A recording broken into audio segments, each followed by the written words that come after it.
Hello မင်္ဂလာပါရှင်တက်ခက်လုံးလိုက်ရှုံမှာပြန်လဲကြိုဆိုပါတယ်နော်မေမေခုပြပြီးမှလေးကကြတော့စပန်လေးကိုမှဒီလိုရှက်ကော်လန်လေးနဲ့လာမယ်ရှက်ကော်လန်ရှိခွဲလေးကိုမှဒီလိုအရန်ရှိစရာကောင်းတဲ့ကြဲသီးပေါ့နော်ဒီကြဲသီးလေးရဆိုအကောင်းသားကြဲသီးလေးပါနော်တီတက်ရှုပ်ပုံလေးနဲ့လာမယ်ဒီလိုလေးပါနော်အဲ့ကလေးတစ်ခက်ပါမယ်ရှက်ကော်လန်လေးကိုမှဒီမှာဘောင်းမီအတူလေးနဲ့လာပါမယ်နော်ဘောင်းမီအတူလေးနဲ့လာပါမယ်ရှင်ဒီလိုလေးဘောင်းမီရဲ့ဒီလိုအတူလေးပါနော်ဒီမှာဘောင်းမီအတူလေးနဲ့လာပါမယ်ရှင်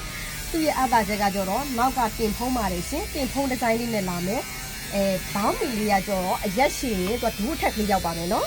ဒူးထက်လေးရောက်ပါမယ်ပေါင်ကျင်အဖြစ်ပေါင်ကျင်ရကြတော့80 80ရာနေစောက်ပြီးပါပေါင်ကျင်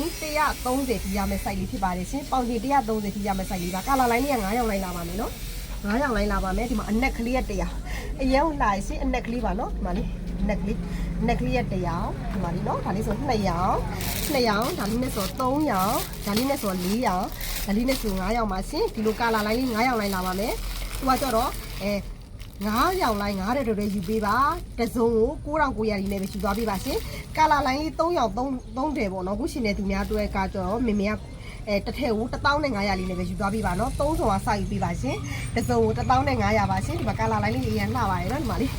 ကာလာလိုင်းလေးခုပါမယ်ကာလာလိုင်းလေးပါနော်ဒါလေးတက်နှစ်တယ်3950 6930ဘိုက်ပါမှာလာရောက်အားပေးလို့ရတယ်လို့တစ်ခက်လင်းပေးမစင်ကြမှာလဲလာရောက်ဝယ်လို့ရပါတယ်နော်အခုတိတက်ဆက်ပါမှာလဲဝယ်လို့ရပါတယ်ရှင်စိုက်မှာလဲလာဝယ်လို့ရပါတယ်နော်အရင်လှရယ်နော်ဒီမှာလေးကျေးဇူးတင်ပါတယ်